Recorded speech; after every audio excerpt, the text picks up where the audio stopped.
Alright guys, welcome back. This is another episode of Rigs, and yeah, I'm going to try online again. I'm going to try an online match of Rigs and try and show you what it's like, but the main topic of this video, is this the first esports for VR? Yeah, I don't really think there's an easy, simple answer to any of that, because esports is constantly evolving, and there's a reason why some esports are more popular on console, why some are more popular on PC, all that sort of stuff. And the main problem that I have with classing things like Rigs is going to be the next esports, even though for me I would love this to be the next esports game, I really would. My problem is that it's not the game itself. The game's got all the mechanics behind it. You've got the different rigs, you've got the different play styles, you've got the whole sports aspect of it. The thing that you don't have though is the affordability. Yeah, fair enough. Before I get into that this is it's not going to join us into it. But yeah, as I was saying, guys, we're going to have to play a offline match right now. But as I was saying, it's got the whole aspect of it. It's got the rigs, it's got all that sort of stuff. It's got the sport aspect of it. What it doesn't have is the affordability. Now, the affordability, it is the most affordable VR headset on the market. Professional sort of VR. I'm not talking about these cardboard ones that you put your phone into. I'm talking about proper VR headsets like this. Now, before you get me wrong, they are obviously VR headsets, but they're not. I don't want to say professional, but you know what I mean by these are more sleeker, they're more better designed, process each eye differently, that sort of stuff like that. And it is, PSVR is the best selling VR so far. It even outsells the HTC VR. Now the stats are this was 2 months ago I think that I read this, so. But this is the most selling VR headset on the market. It's outselling HTC Vive, it's outselling all the headsets like that.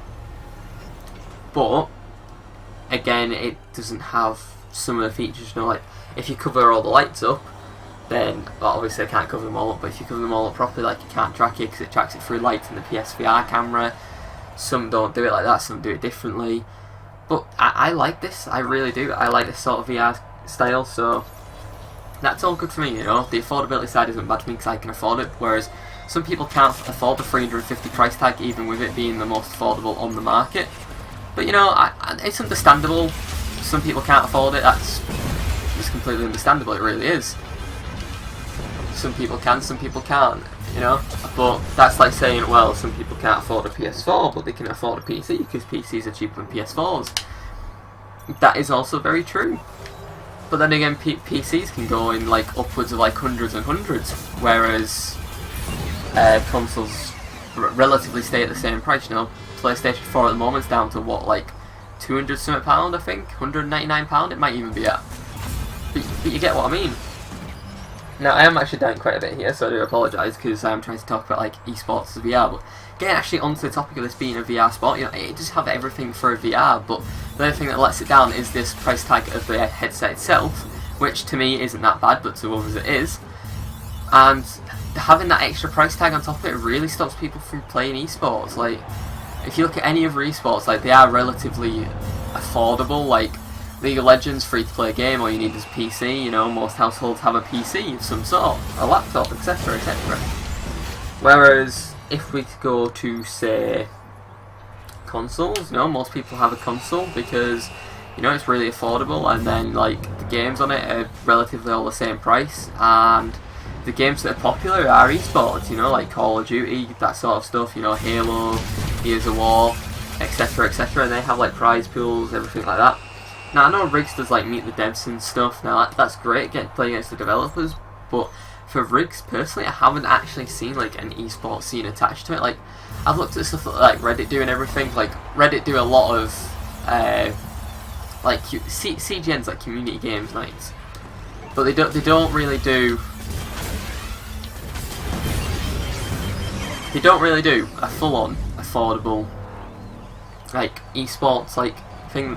I haven't really seen any Rigs tournaments, anything like that. I don't even think there's anything on Game Battles, and to me, coming from the Call of Duty side of esports, that first person shooter side of esports, you need to have some sort of scene support going for it to be able to do that sort of stuff. But you never know how involved the developers are going to get. Like, I think the rigs developers are really involved, and they have looked at it being an esports before, but obviously it's not. It's not like people are going to support as much with it being a VR game. Like, it seems really silly to say, but with it being a VR game, people are less likely to support it because of the added cost of this. You know, like, obviously rigs doesn't have the move controls and stuff. You know, it does add like elements of like, is it pay to win sort of stuff. Like, I have heard that before about VR games, when no, it isn't. You can enter the VR like esports, and you know, I do think rigs could be pushed to be the first VR esports. I'm not saying do push it, because you shouldn't really ever push anything to be something it's not. But I think that rigs has the potential to be something really special in the esports scene. But it's going to have a lot more support coming from community and even like developer esports tournaments, like actually like throwing the word out there about like esports and everything, and getting people on board with esports. Sugar Lump to just score 2 goals. Yeah, I think that's really important, actually getting developers fully on board. Like, the rigs developers are pretty on board with the game, esports, that sort of stuff, but they're not fully supporting it. You know, like Riot really like fully supports League of Legends sort of stuff. But I think that comes to that VR is still in its early stage of development.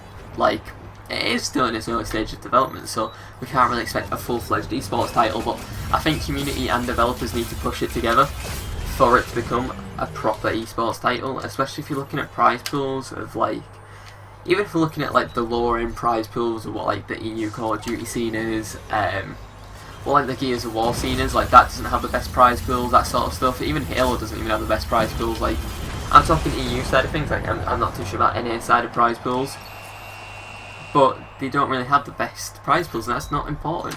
What should be important is actually trying to build the scene around it, and then once it starts building up, then everything can build up from that. Like, once the scene builds itself up, then it can start having bigger prize pools, more people get to know about it. And you know, you've got to really start from the bottom, especially if it's not like VR. Like, if it wasn't on VR, then yeah, sure, there'd be more people wanting to play it. But because it's on VR, like, you know, it's like having to take that VR headset to an event, having to set everything up. You know, that sort of stuff. Like, it is like really not. I don't want to say stressful, because it's not stressful, but as a player, like, it's a lot of things to be taken to an event, especially expense-wise. Like, you want to be keeping the expenses down to take. Now, if you could somehow say like get developer support so at the events they had the stations with the headsets already, that actually even opens it up to more people. Yeah, you'll get teams that haven't practiced there, but then again, you're getting more people involved and getting the word out, and then that's going to get more units selling a PSVR of rigs, etc, etc. So it's really just going to be one of those things where I think it's going to have to be like sit back and wait for what the future brings for it. Now, to me, rigs is going to be a VR like esports game, but I think we're going to have to wait a couple of months for it to really cement itself in. Like, a few more months. Like, it's already been out for what, 3 months, 3 and a bit months, 4 months now.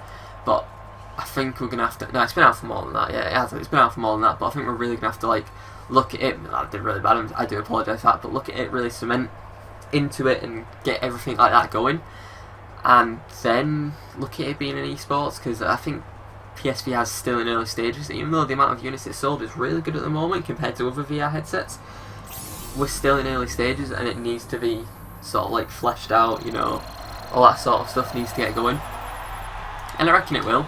I reckon it'll become the next esports title for, well, the first esports VR title. Really, I haven't really seen an esports VR title, and I think places like Insomnia like are really good places for developers to start. You know, like, I'm not saying the low end like tournaments, but Insomnia is like one of the most popular tournaments in the UK, well, the most popular gaming festival in the UK, and I think the developers of rigs like Guerrilla Games, you know, like, get yourself down there, even get in contact with them to even like have like one station on for PSVR that runs like a little competition, even if it's only a daily competition that you go, you get like 6 people round, you know, a 3-man team, and then you fight it out. That's fine. That's completely fine. Like, it doesn't have to be like a full weekend tournament. Like, Insomnia does do those daily tournaments, so it's definitely something to look at. I hope Guerrilla Games actually watches this and thinks about that and gets in contact with them, because that would be awesome to see there, because I'm going down. And yeah, guys, this is actually the end of the video. I did talk for quite a bit here about how I think this should be an esports, but yeah, hope you enjoyed. I've been Mike, and I'll see you guys in the next video. Bye bye.